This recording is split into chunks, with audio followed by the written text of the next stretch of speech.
I recall the discussion when intensely first.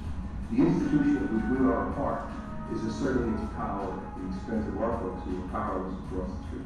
Those are the three things I would think are critical for people to understand about housing law that they never had before. Idea that even took place, and I guess basically it's because they didn't want a gymnasium built on a park in Harlem, and that never got built. And it never got built.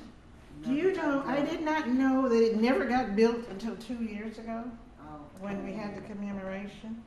I never heard anything about it, but I just wasn't sure, you know, because so much goes on in 40 years. And part of our commemoration program was a tree planting that Sunday, 2008.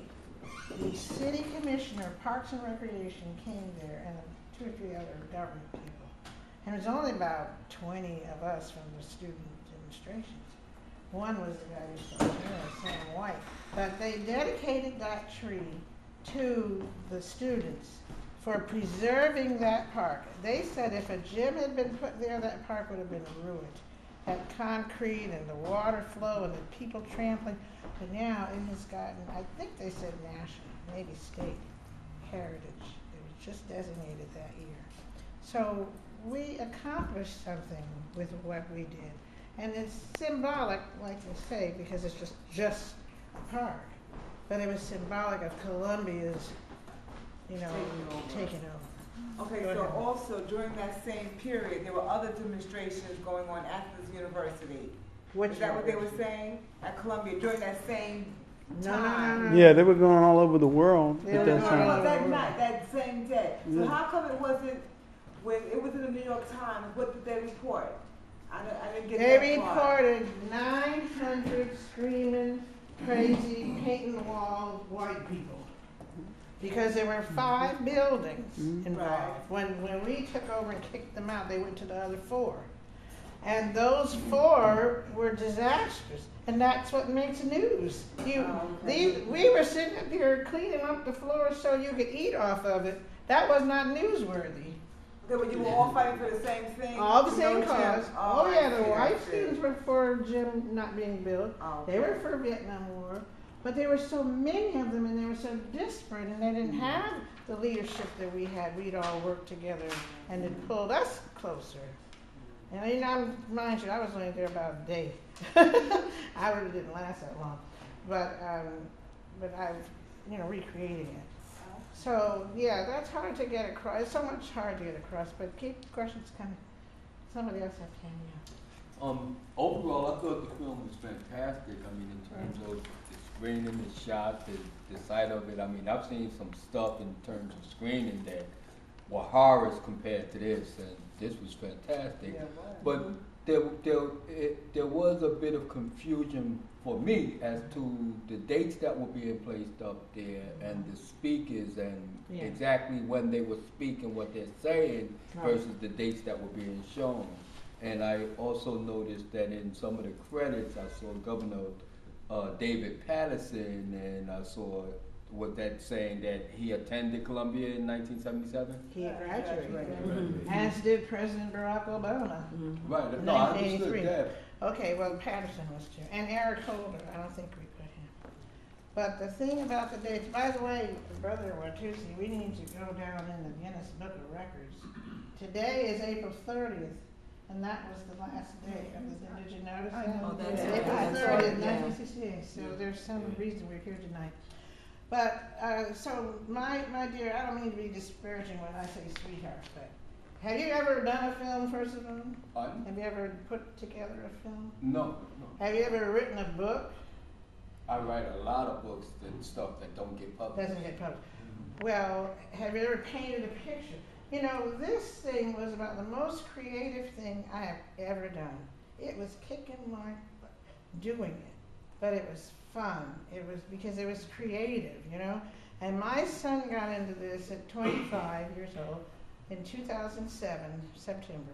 And he's been to Barnard, Columbia since he was in the womb. So he knew about Barnard, Columbia, but he didn't really know. And I drafted him into this because he started with this little camera down in Miami. He says, Mom, look on YouTube and see what I'm doing. I said, the you what? I never even heard of YouTube just 2 years ago. So I pulled him up out of Miami. I said, come to New York. You see those women from Barner? We were having a mini reunion. I was the president of my class at that time. I said, interview these. He says, how do we start? I said, interview these girls, you know. So this thing kind of unfolded. We did not have, he wrote a script. He knows how to do a film now. Give him the money, he can run with it. He wrote a beautiful script. How can we follow the script? Those 4 men that you saw there, some of them had not been together or seen each other in 40 years. They had not ever come together. I brought them together. And I brought them together because they know me and they trusted me. And some of them didn't even talk to the white boy that you saw there that said, what's it he said, if it wasn't for the black students, it's never, he's writing a big film. Now you look out for him. His name is Paul Cronin. It will be, it'll be on, PBS and everything. We won't get that far. But I brought those people together inside of months, weeks, days. We had to do this. We just had to do it because it had to be ready in time for the commemoration. So I accept your. Yeah, all I'm doing again. See, I'm just like a perfectionist when it comes to things, especially when you want to publish. I look at that every time I see that what you're saying, that discrepancy, but I can't change it. Well, we just got to find somebody that's like Tyler Perry or Oprah Winfrey, or somebody that's rich and empowered, or that's black or white, whoever, to just give it its real credit, because it could go. It's an epic. I mean, we could do a mini series. There's just not enough information that we could do in 30 minutes. 30 minutes. And that's there's a whole lot more to it. And we're just novice filmmakers. It's not like, we had the hugest budget or anything. We just went out there and did it. Please don't do that. Y'all brought this great treasure here. And now it sounds like you're telling me that, well, you're not as great as y'all really are, but y'all are. Yeah, but that's how everybody is. That's the way all the best are too.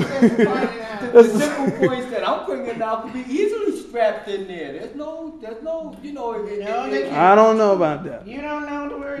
We went back and forth. I think this is about what is this, like the 18th or 15th revise that we did on this film, the edited. And I knew this when. Yeah, it's just not that simple. You mean about the media? Remember when he said that? He said, I knew it back then about the media.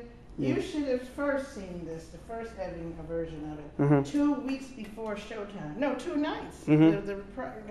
He was saying the clap was over here, and it was over here saying, I knew that's what had happened. So you heard this clap. This thing, these people were speaking Chinese 2 nights before I was to take it to. That's what my editor told me. They're speaking Chinese, Sherry. I said, get them to speak English, please. And he worked all through the night, and he got some of it worked out. But what you see here, the spelling, we had a Colombian guy, he had misspelled words. I see massacres misspelled. We had spelling corrections, we had syntax together, and we did a great show just in time. Well, I mean, it's just like you were saying. I mean, you in comparison to other things you've seen, a lot of filmmakers, what they do is they just put a poster up and they copyright that and trademark that, and they try to get somebody to make that into a film. Now, she's spending a lot of time really putting her blood, sweat, tears into this picture at 30 minutes to get these people, and we only had like 10 minutes to sit with some of these people. So I had to just go in there, hey, yeah. I had a script, of course. I asked them the questions and everything. That comes from the film festival. We got to get it in Tyler Perry or somebody. Let them do it. When you start looking at film festivals. Brother, you had a question you forgot about. People will do it, man. Let ABC get it.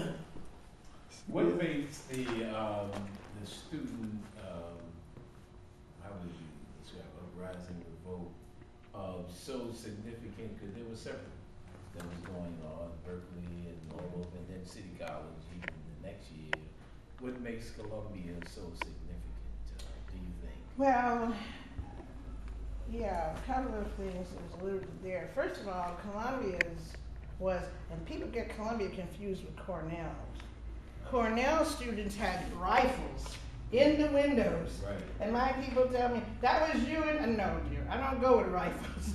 So Columbia was the first Ivy League school, too. Okay. And these other places were not the stature of Columbia. And the other thing that we think is different is that we had the community focus, the Harlem.